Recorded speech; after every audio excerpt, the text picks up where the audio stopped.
பிக்காசோவினுடைய ஓவியத்தை விட, பீத்தோவனினுடைய இசையை விட, ஹியூகோவினுடைய ஒரு வாக்கியம், கதையினுடைய ஒரு கடைச்சொல், கம்பனினுடைய ஒரு செய்யுள், பாரதியினுடைய ஒரு பாட்டு, கண்ணதாசனினுடைய ஒரு வரி உங்களுடைய வாழ்க்கையே புரட்டி போட்டுவிடும். உங்களுக்கு தெரியுமா, இந்த உலகத்தில் பெரிய சாதனைகள் அத்துணையும் இளமையின் சாதனைகளே. அலெக்சாண்டர் பாரசீகத்தின் மீது படையெடுத்த போது அவனுடைய வயது 21. ஜான்சி ராணி வாளெடுத்து குதிரையிலே ஏறி சுதந்திரத்திற்காக போரிட புறப்பட்ட போது அவளுடைய வயது 19. கவிஞர் ஷெல்லி உலக புகழ்பெற்ற கவிதை எழுதிய போது அவருடைய வயது 20. நியூட்டன் புவியீர்ப்பு விசையை கண்டுபிடித்த போது அவனுடைய வயது 21. சொல்லிக்கொண்டே போகலாம். அத்துணையும் இளமையின் சாதனைகளே. நாம் அந்த வயதிலே என்ன செய்ய போகிறோம்? இதுதான் உங்கள் முன் நிற்கின்ற கேள்வி.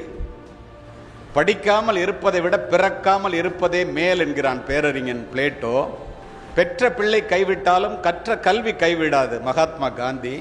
தீயொழுக்கத்தை அகற்றி நல்லொழுக்கத்தை பயிற்றுவிக்காத கல்வி கல்வியே அல்ல என்கிறார் விவேகானந்தர்.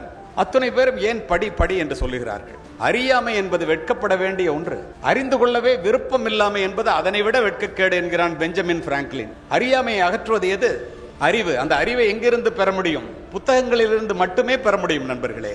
அதனால்தான் நஞ்சு கொடுக்கப்படும் நேரம் வரை படித்துக் கொண்டிருந்தான் சாக்ரட்டிஸ். தூக்கு கயிற்றை முத்தமிடும் வரை படித்துக் கொண்டிருந்தான் உமர் முக்தார். தூக்கு மேடைக்கு அழைத்து செல்லும் வரை படித்துக் கொண்டிருந்தான் பகத்சிங். படிக்கின்ற இடம் கூட படிப்பகத்திற்கு அருகாமையில் படுக்கின்ற இடம் வேண்டும் என்று கேட்டார் அம்பேத்கர்.